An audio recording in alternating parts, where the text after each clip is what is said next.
बड़ा सुंदर सुंदर ज्ञानोपदेश देने लगे। लेकिन गोपियों के प्रेम के आगे आज वह उद्धव का जो ज्ञान है वह नष्ट होता है। यहाँ पर उद्धव के प्रसंग, उद्धव की चर्चा से पहले गोपियों ने जब भ्रमर आया था ना, तो गोपियों ने भ्रमर को भी ललकारते हुए बड़ा सुंदर भाव प्रकट किया था।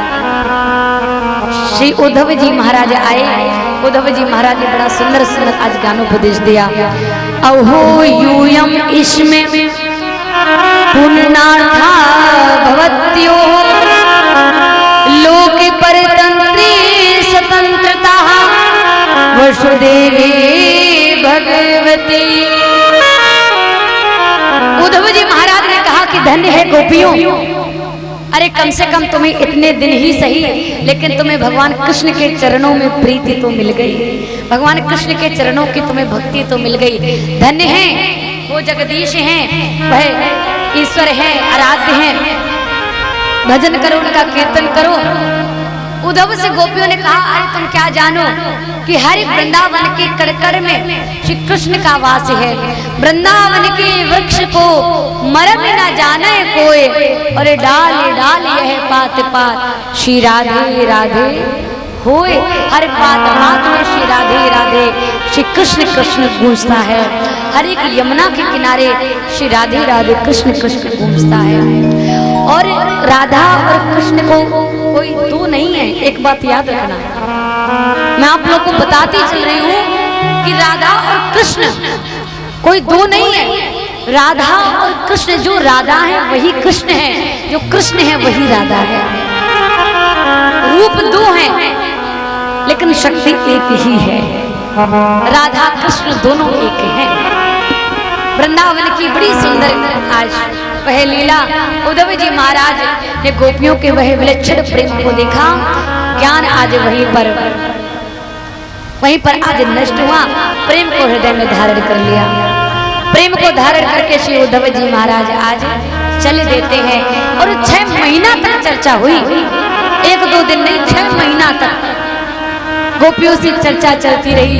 गोपियों ने प्रेम की इतने अद्भुत विलक्षण परिभाषा का आज वर्णन किया है। उद्धव जी महाराज आज एक भी किसी भी प्रश्न का उत्तर नहीं दे पाए, एक भी बात को नहीं बोल पाए जो सोच करके आए थे। सब गोपियों के सामने वह प्रेम, वह ज्ञान नष्ट हुआ प्रेम को देख करके।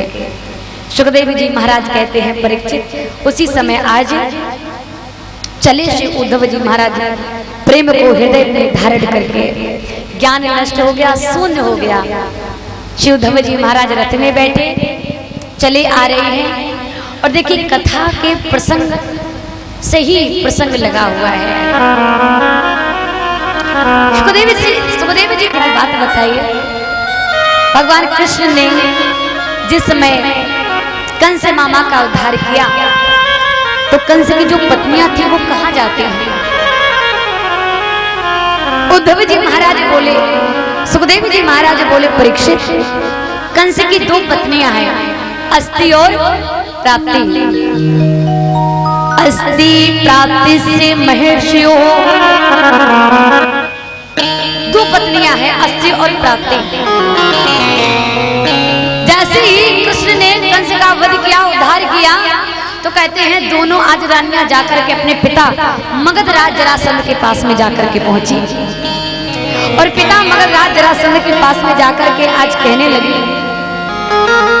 पिताश्री आप यहाँ पर बैठे हैं और आप हमारी बर्बादी का तमाशा देख रहे हैं। अरे एक यदुवंशी बालक ने आपके दामाद को समाप्त कर दिया और आप यहाँ पर बैठे हुए हैं बड़ी शांति से। क्या आप अपने दामाद के वह शत्रु का बदला नहीं लेंगे जिसने आपके दामाद को समाप्त किया है, मारा है? जरासंध ने जैसे सुना यदुवंशी बालक है, नाम है कृष्ण, कहते हैं 21 अछौड़ी सेना, विशाल सेना को तैयार कर लिया। मथुरा पर आक्रमण करने के लिए, कृष्ण को समाप्त करने के लिए आज मथुरा पर चढ़ाई कर देता है। जरासंध विशाल सेना को लेकर आया।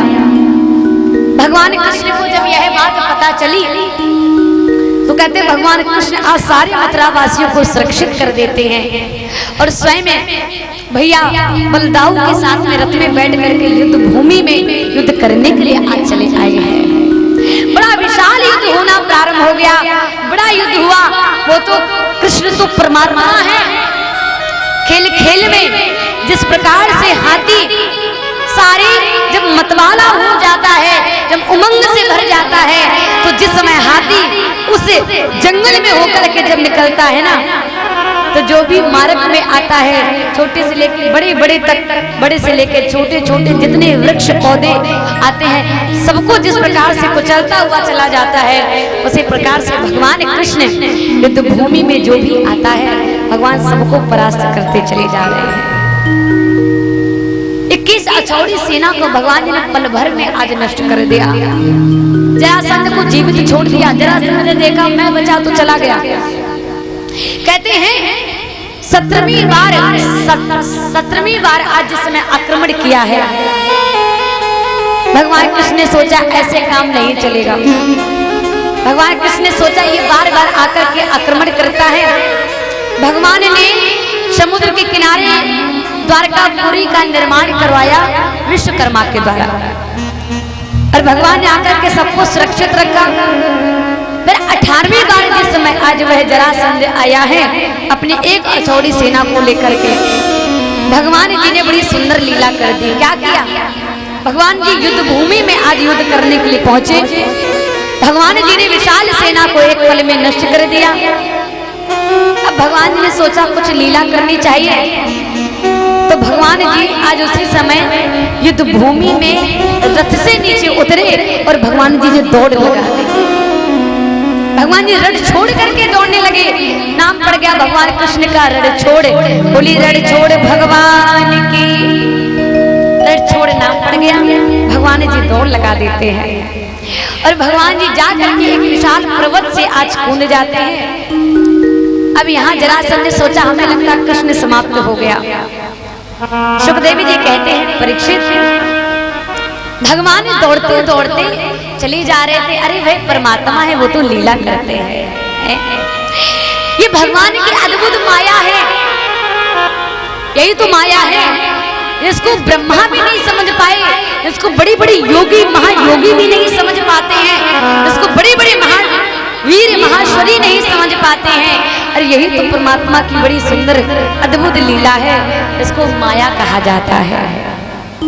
बड़े बड़े योगी जन, विद्वजन, ज्ञानी जन भगवान की कीर्ति का वर्णन करते रहते हैं, प्रभु की लीलाओं का वर्णन करते रहते हैं और उन्हीं लीलाओं में मुक्त होते रहते हैं, मोहित होते रहते हैं, उसी लीला में मोहित हो जाते हैं। जिस प्रकार से हम लोगों ने देखा होगा जब गर्मी पड़ती है ना, अटूट गर्मी, कभी देखिए तो रोड में जब हम लोग निकलते हैं तो कभी कभी ऐसा लगता है कि जो रास्ता होता है, जो रोड होता है जिसमें डामर बिछा होता है, तो कभी कभी हमें ऐसा प्रतीक होता है, कभी आप कड़कते हुए धूप में जाइए गर्मी के समय में, तो दूर से ऐसा लगता है जैसे यहाँ पर जल भरा हुआ है। लगता है कभी कभी आप लोगों ने देखा होगा। तो रोड में ऐसा लगता है जैसे कि जल भरा हुआ है, लेकिन जब हम पास में जाते हैं तो क्या हमें जल मिलता है? क्या हमें जल मिलता है? ये तो क्योंकि गर्मी है तो हमें ऐसा प्रतीक हो रहा है, दूर से देखा तो हमें ऐसा लग रहा था जैसे जल भरा हुआ है। अच्छा, हमें दूर से लग रहा है कि जल भरा हुआ है, यही भगवान की माया है, यही भगवान की माया है। पता नहीं भगवान क्या से क्या कर दे, किसी को पता नहीं। पास में जाकर के देखा तो कहीं कुछ भी नहीं है। भगवान की अद्भुत लीलाएं हैं। भगवान भी मरते कहाँ हैं? भगवान ना कभी मरते हैं ना कभी जन्म लेते हैं, वो तो स्वतंत्र हैं, वो तो सच्चिदानंद हैं, वो तो अपने भक्तों के हृदय में रहने वाले हैं, उनका जन्म नहीं होता है। जन्मादश्य तो अन्वया दृष्ट चार्थे भिक्ख स्वराट तेने ब्रह्म हृदय आदि कवय यदि मुहुंती यदि सूर्य। भगवान तो सच्चिदानंद हैं, परमात्मा तो अपने भक्तों के हृदय में रहते हैं। जय हो। परमात्मा की तो लीलाएं बड़ी अद्भुत है। जरासंध ने सोचा कि ये मर गया कृष्ण, वापस आज रथ में बैठा। और भगवान अगर चाहते तो जरासंध को एक पल में समाप्त कर सकते थे, लेकिन भगवान ने ऐसा नहीं किया। क्यों? क्योंकि भगवान कह रहे हैं अभी तुमसे मुझे आगे काम लेना है। हाँ, अभी आगे भी चल के तुमसे काम पड़ेगा, इसलिए भगवान ने छोड़ दिया। दौड़े दौड़े चले जा रहे भगवान जी, एक गुफा में जाकर के प्रवेश कर दिया। और गुफा के अंदर जैसे जाकर के पहुंचे तो क्या देखा, एक उस गुफा के अंदर एक संत सो रहे थे। ध्यान से सुनना, भगवान कृष्ण पहुंचे। अब यहाँ से देखिए, आज तो भगवान कृष्ण के ऊपर दो दो आपत्तियां मंडरा रही थी। एक जरासंध नाम की तो आपत्ति चली गई, लेकिन कालवन नाम का जो दैत्य है वो भगवान के पीछे पीछे दौड़ा दौड़ा आया, दौड़ा दौड़ा आया, गुफा के अंदर प्रवेश करता है, अंदर पहुंच गया। कालवन ने जाकर के गुफा के अंदर देखा तो उसने एक सोते हुए पुरुष को देखा। भगवान कृष्ण जब गुफा के अंदर गए थे ना, तो अपने पीतांबर को डाल दिया था। और जैसे पीतांबर को देखा तो कालवन ने सोचा हमें लगता है ये वही यदुवंशी बालक कृष्ण है जिसके पीछे इसको मारने के लिए मैं चला आ रहा था। सोते हुए महात्मा को जैसे ही एक लात का प्रहार किया,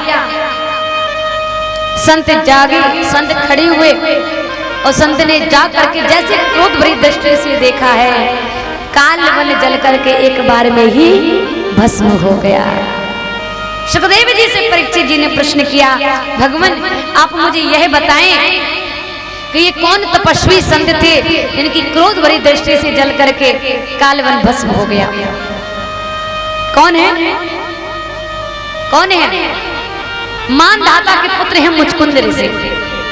अच्छा, मुचकुंद ऋषि यहाँ क्या कर रहे थे? सो रहे थे। कारण क्या था? एक बार दैत्यों में और देवताओं में युद्ध हो गया, घमासान, बड़ा विशाल युद्ध हुआ। देवासुर संग्राम में जब युद्ध हुआ तो सारे दैत्यों ने देवताओं पर विजय प्राप्त कर ली। अब देवता तो बेचारे बड़े भयभीत हो गए। देवता अपने अपने प्राणों को छिपाने के लिए गुफा के अंदर आज प्रवेश करते हैं।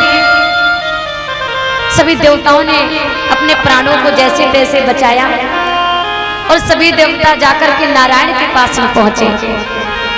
नारायण भगवान ने कहा कि देवताओं, अगर तुम लोग अपने अपने प्राणों को बचाना चाहते हो तो ऐसा करो, जाओ और जा करके जो हमारे संत हैं जिनका नाम है मुचकुंद ऋषि, वह तपस्या कर रहे हैं, उनके पास चले जाओ, वही अब तुम लोगों की रक्षा करेंगे।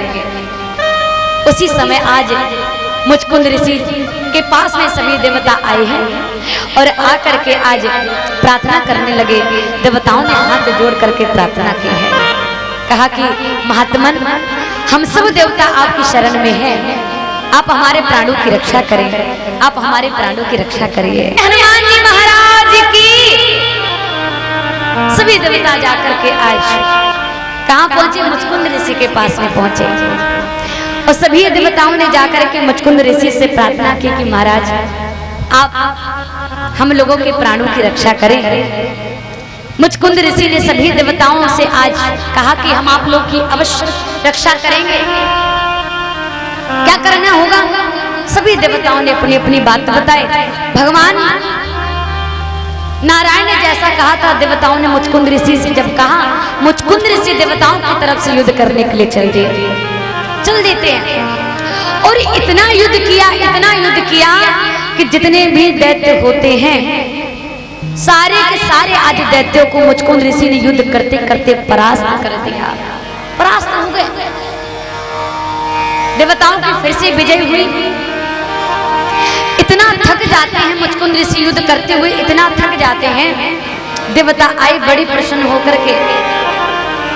देवताओं ने आकर के कहा कि आप मांगिए, हम बड़े प्रसन्न हैं। आपने हम लोगों की तरफ से, हम लोगों की सहायता करने पर आपने हम लोगों की तरफ से बड़ा युद्ध किया है, हम लोग की बड़ी सहायता आपने की है। मांगिए, आपको क्या वरदान चाहिए? मुचकुंद ऋषि ने कहा है कि देवताओं, अगर आप लोग हमें वरदान देना चाहते हैं तो यह वरदान दे दीजिए कि युद्ध करते समय हमें इतना समय नहीं मिला कि हम थोड़ा कर लेते, सो लेते। इसलिए अब हमने आप लोगों की पुनः विजय करा दी है। अब आप मुझे वरदान दीजिए कि जब तक हमारी नींद पूरी ना हो जाए हमें आकर के बीच में कोई ना जगाए, और जो भी जगेगा, जो भी जगाएगा वह मेरी क्रोध भरी दृष्टि से जल करके भस्म हो जाएगा। आज वही मानधाता के पुत्र हैं इक्ष्वाकु वंशी राजा मुचकुंद ऋषि। आज सो रहे थे, कालवन नाम का दैत्य आया और जैसे ही लात का प्रहार किया, मुचकुंद ऋषि ने क्रोध भरी दृष्टि से देखा और जल करके भस्म हो गया।